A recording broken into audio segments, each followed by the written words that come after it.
I'm glad you're back for part two of our conversation with Mimi Sheridan, the amazing person of the food world. Thank you.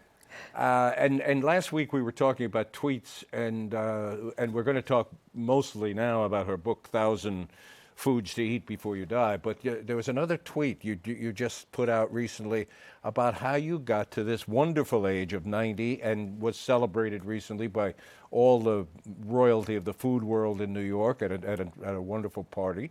And so lately you tweeted how you got to this. Well, right after that, I began to think of how lucky I was, and I tweeted, can't believe I'm 90 and still going strong. It's because I eat right. I eat lots of salt because it's a preservative. Lots of fat to keep my joints moving, and lots of coffee for my brain. I should have added lots of gluten to keep everything stuck together, because I really don't pay any attention to most of the diet advice. Good for you. Good for you. Before we get to the book, let's talk a little about you and how you got to this part of this place in life. You come from a food-loving family, but you know, so like so many families, partly immigrant families, there were food-loving families. But talk a little about your mom and dad and how they instilled a love of food. Yeah, I never, of course, expected to do anything in the food field. I never even knew there was a career like writing about food, but I probably trained in it from childhood. My father was a wholesale fruit and produce merchant in Washington Market, now known as Tribeca. Yes. And my mother was a very ambitious and very good cook. And we talked about what we were eating as we were eating it. How did you make it? I don't like it this way. I prefer it the other way, and so on. And then my father would come home at night and talk about the fruits and vegetables that had come in from all over the country. And he explained why he didn't think West Coast apples were as good as East Coast apples. There weren't enough cold nights. He didn't like oranges from Florida. He liked the oranges in California, but he liked the grapefruit in Florida. And so gradually listening to all of this, how do you cook, who cooks better, what way are you going to make it, and, you know, don't buy oranges from Florida, I think I became a critic, that I was unable to look at two different things without wanting to try them against each other. And I always knew how to cook. I think part of the reason was I often did my homework in the kitchen when my mother was preparing dinner. So if you see that, you see someone making a meatloaf, you know right away what it's supposed to look like. So I could always cook something. And when I moved to the village in my own apartment, I just began cooking up a storm on a 2-burner stove in a closet kitchen, and went to restaurants, because my parents went to restaurants a lot and took me very, very often, and I loved restaurants. I still am absolutely crazy about the fact that you can sit down and be served and choose what you want at the last minute and eavesdrop on other people's conversations. It's just, to me, at any level, a wonderful experience. However, after studying marketing and journalism at NYU, Exactly. I began in the advertising field. Yeah, and your earliest days in journalism, if you will, were you were the home furnishing editor at 17 magazine. First at Good Housekeeping, then at 17, then at House Beautiful. And that period was the height of Scandinavian design. And so I traveled to Scandinavia a lot. And because I wrote about China and porcelain, I went to the porcelain factories in France and England. All of that travel brought me to the food and the restaurants of all those regions, which was sort of what I did when the day's work was done. And then at 17, the food editor left, and the editor said to me, it's not such a big deal on 17. Why don't you do food as well as home furnishings? And that's how I began on food. And when, after House Beautiful, I decided I wanted to freelance, food was a much better field for freelancing, and I love it. Yeah, and I guess it goes without saying that Mimi takes the subject very seriously. You've studied food courses in China, in Paris, in Copenhagen, in Beirut, in Phnom Penh. Istanbul. Istanbul, Israel. So you know a thing or two. I love learning it. I love doing it, and it helps me understand what I'm eating or supposed to be eating. And you arrive at the New York Times in 1975 as the food critic, first female. I didn't arrive as the food critic. I arrived as a food writer, Food but I writer. was promised that when the current critic, then John Cannaday, would retire, the job would be mine. And a few months after I was there, he took a vacation. He was a long-time employee, and he had a 4-week vacation, and I did the column. And he came back and said, I'm going to give it up because you take it much more seriously. It was one of the most generous gestures anyone has ever performed on my behalf. And we asked him to stay a few months so I could build up a backlog, which he did. And the rest is history, as they say. Talk a little bit about that. That was a sea change. I mean, here's the New York Times, the newspaper that many consider the paper of record. And now a woman is going to represent the Times in the food world and be the restaurant critic. What was the reaction to that? Very little. Really? That I could tell. Now, a few years before that, the first time Craig Claiborne retired, and he had been the critic, I mean, he created the whole idea of restaurant criticism on the Time, and they were looking for a replacement. They would not interview a woman. They did not interview one qualified food writing woman I knew, and one of their executives at that time, who was a patron of the Coach House, said to the Coach House owner, we're not going to hire a woman. And the editor of the section was a big feminist, Charlotte Curtis. She wanted a man for that job. I think there was a certain cachet, a certain flaneur, boulevardier, some atmosphere like that. But there was no feeling, I think, by the time I got to be there. It was promised to me and it was given to me. Before that, you made history. I don't know if you knew you were making it, but you were present at the creation of the Four Seasons. Yes. That iconic restaurant, which is about to close, right on Close Parker. and reopen. Close and reopen, Yeah. but not as the Four Seasons. I don't think we know yet. I mean, I haven't heard what, but apparently not by the name, but I don't know just what it will be. But in the late 50s, I was a consultant to Restaurant Associates on the creation of the Four Seasons, which was one of the most wonderful jobs I ever had because they had an unlimited budget for research. They could try anything, do anything, go any place.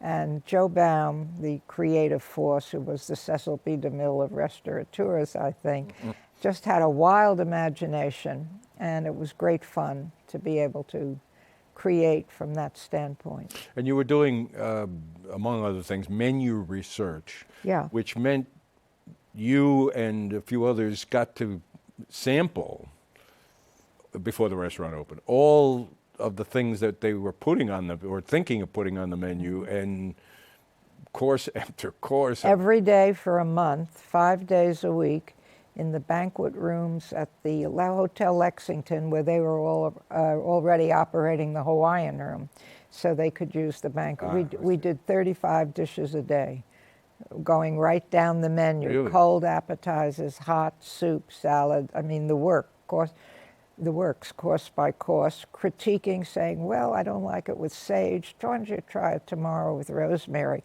I mean, that was the kind of madness, and marvelous for me because I got to taste so many things and learn so many. I don't think anybody learned more than the researcher.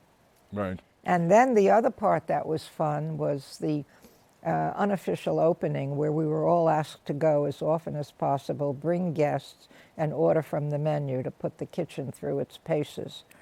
And one night I ordered goat, and Joe Baum came over and he said, what did you order? I said, goat. He said, are you crazy eating goat? So I said, why is it on the menu? And he said something unforgettable. People feel better about eating steak when they knew they could have had goat. In other words, an exotic touch on the menu, Yes. even if you choose not to have it. Choose not to have it. How do you feel about its passing? I mean, it Sad, sad. Yeah. I'm very, very sad. But it hasn't been good for a long time. And perhaps the people coming who are very, very good operators. I mean, you know, they have Major foods, Carbone yeah. and they have Santina and they have Sadell and they always do send-ups, but they're also usually very good. I don't always like it, but generally I do very much. So I think it's in the right hands, and we'll keep our fingers crossed. I hope they don't spoil the interior. There's not too much they can do because it's a landmark. So Yes. I, Well, Mimi Sheridan, if you haven't heard enough already, the rest of it's in here. This is, you've referred to this book, A Thousand Foods to Eat Before You Die, as your autobiography. it And I is can- the and I sum can- total of experiences. It took 10 years to do. Yeah. And the publisher had I think, said, given you what, 2 years? Yeah, the contract was 2 years. 2 years. Yeah. Yeah. And they never bothered me. Every once in a while they'd call and say, new, you know, Yeah. What's going on? what's going on? What's And the I would latest? give them a few. I follow Robert Benchley's advice about how to deal with editors. Tell them anything but get them off the phone. That's very good advice.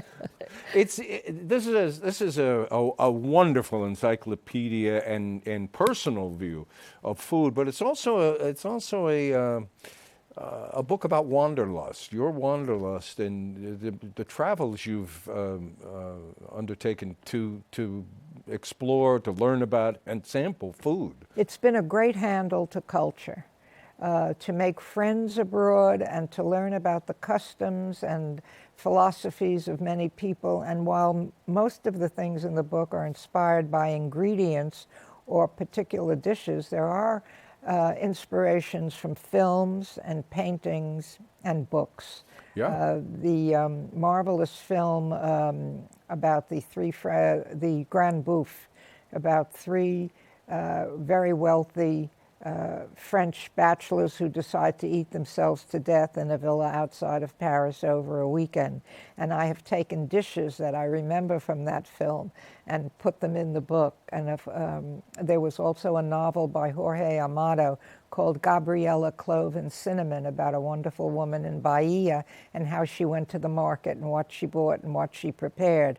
And those dishes and ingredients are in the book. So for me, everything is about food, and everything was an inspiration. The Caravaggio painting of a basket of summer fruit reminded me of the fruits in the Campo dei Fiori in Rome in summer. So I use that as links. So I hope most of all that it's a good read. Well, it's a wonderful read, and I was going to ask you, well, you're detailing how you selected. You know, how does one select 1,000? Well, I sat down and wrote a list when I knew I was going to do it. I wrote down almost 1,800 things from my head. So there was eliminating, and then other things came in because I wanted a worldwide distribution. You know, I could do 1,000 things from Italy, or 1,000 things from France, or 1,000 things from New York. But I understood that it's worldwide, and I wanted people to read about some things that would sound very strange, that were very popular in other places, a kind of cultural understanding. Why do they eat Vegemite in New Zealand and Australia? It's absolutely vile and disgusting, and their kids put it on bread the way our kids do peanut butter.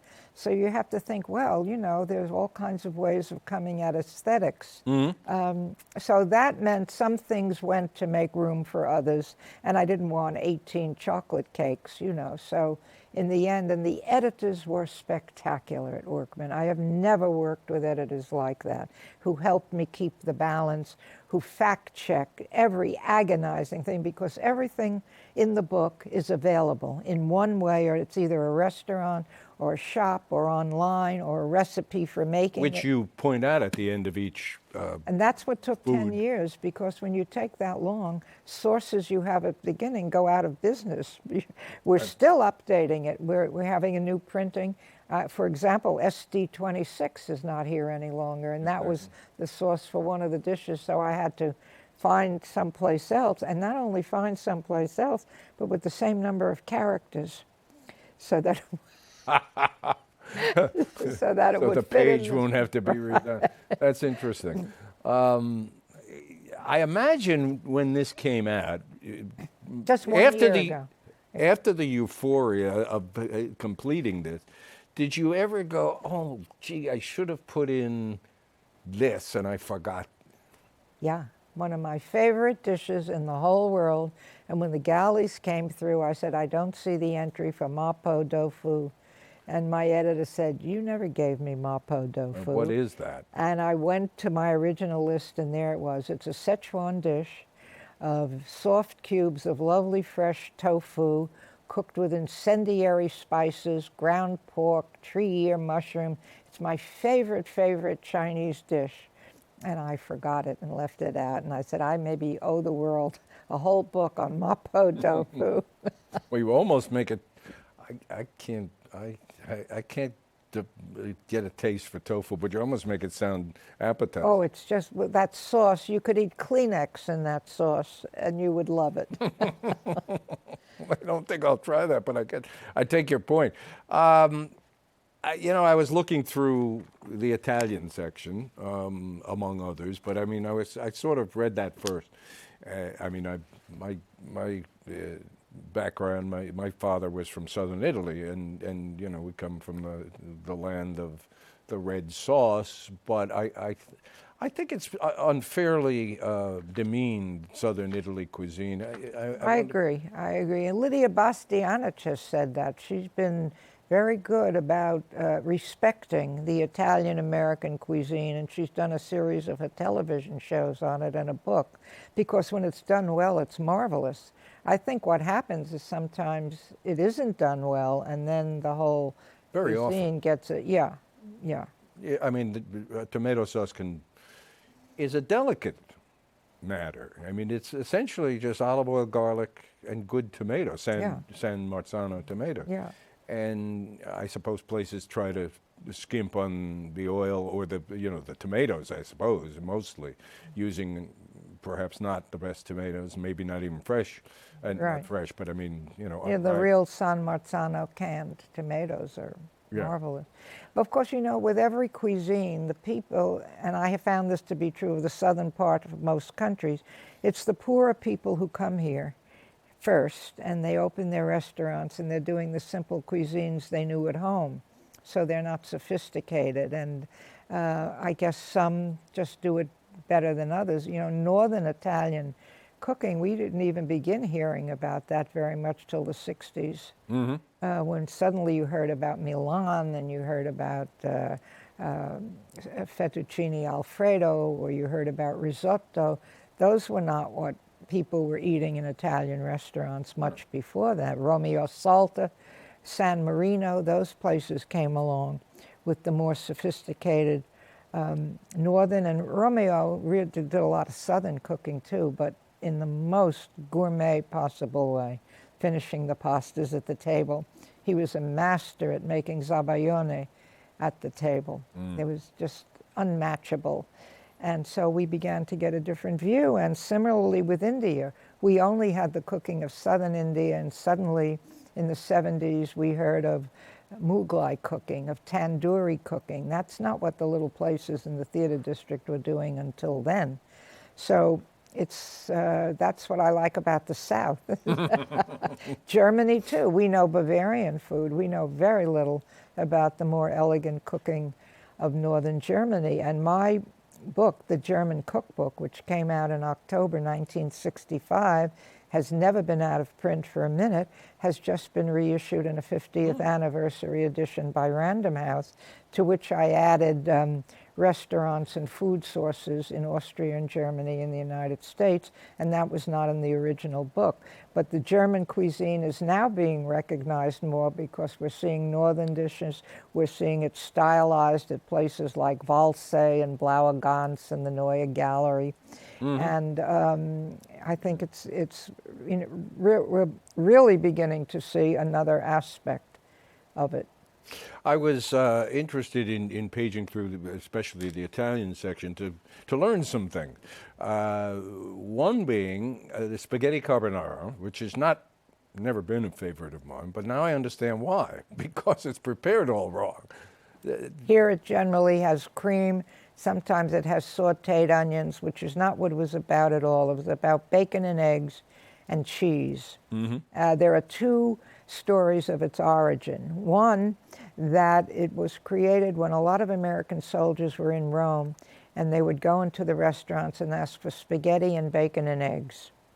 So one restaurant decided to put it all together. However, the other story, which has to do with the word carbonara, is that it was a dish that farmers in the field could prepare by putting it all on their iron shovel and putting the shovel over a wood fire, carbone.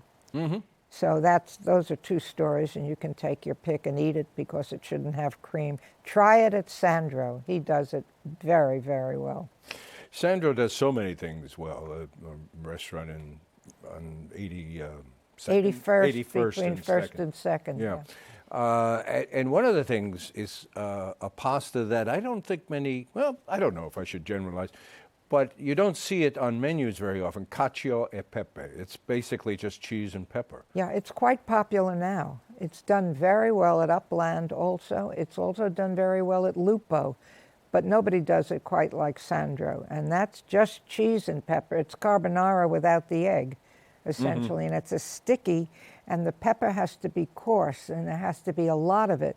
So there are many people who don't like it. They don't really want that much pepper, and they can order lots of other things. I've had it at Il Buco Alimentari, and I've thought they did a really good job with it. That's where the chef at Upland was from previously.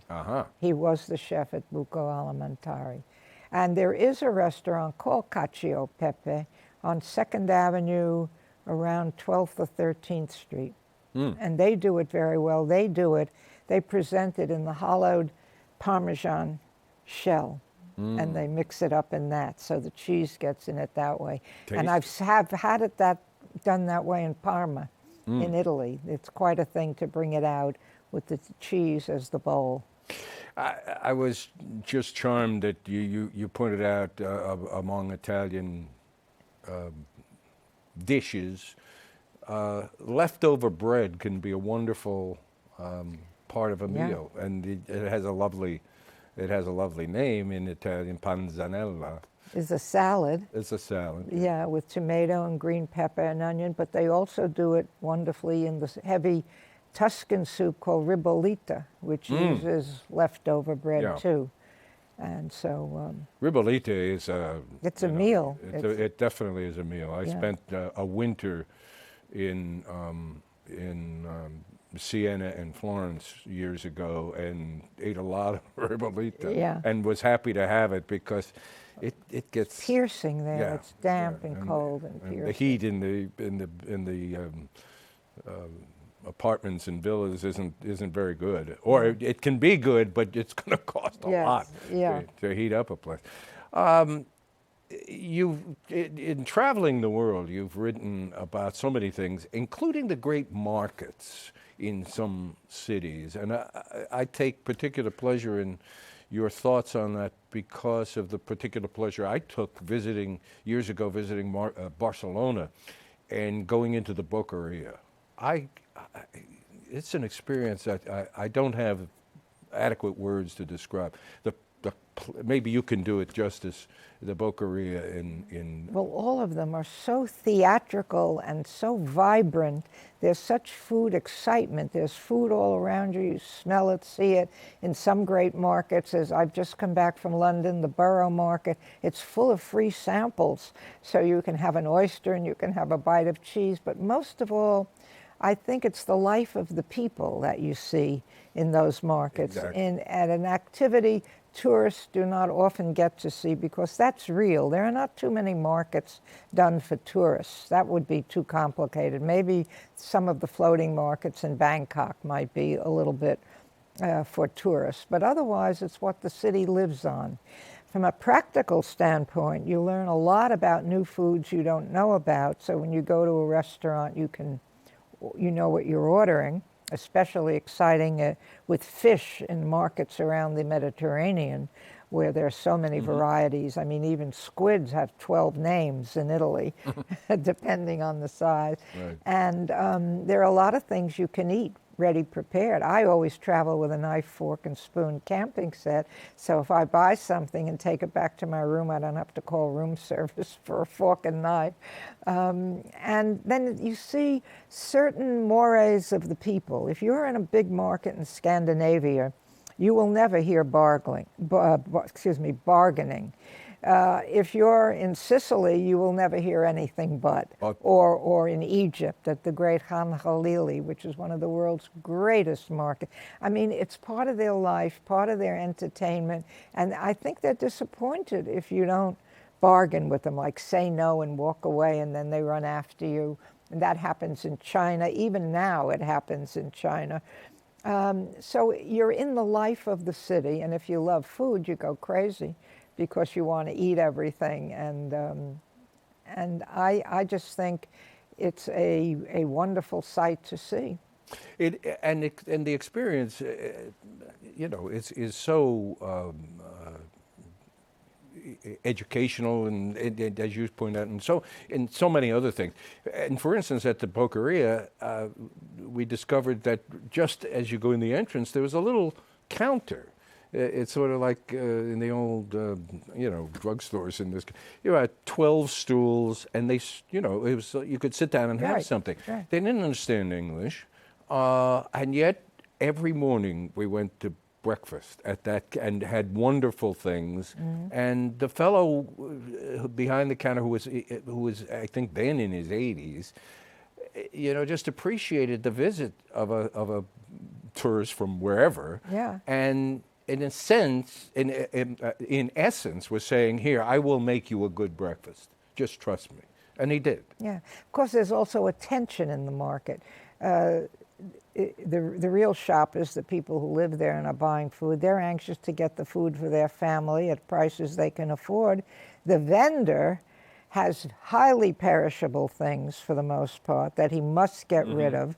So there's sort of a give and take of that I feel in the air, the pressure on the vendor who probably got up at 3, 4 o'clock in the morning and has kids, and if he doesn't sell this fish today, what is he going to do with it tomorrow?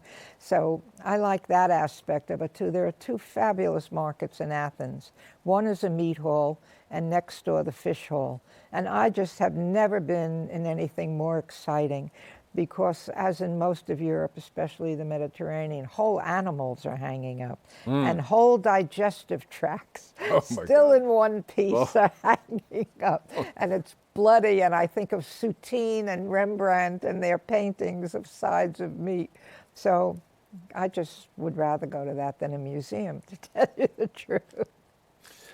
I did write the text for a book on the great food markets of the world for Harry Abrams. Well, there is so much you've written, so much you've given us. You are a treasure, and I thank you for being here. And you can at least get some of it in this book, 1,000 Foods to Eat Before You Die. Mimi Sheridan, thank you. Thank you very much, Tony. I enjoyed it. We will see you next week.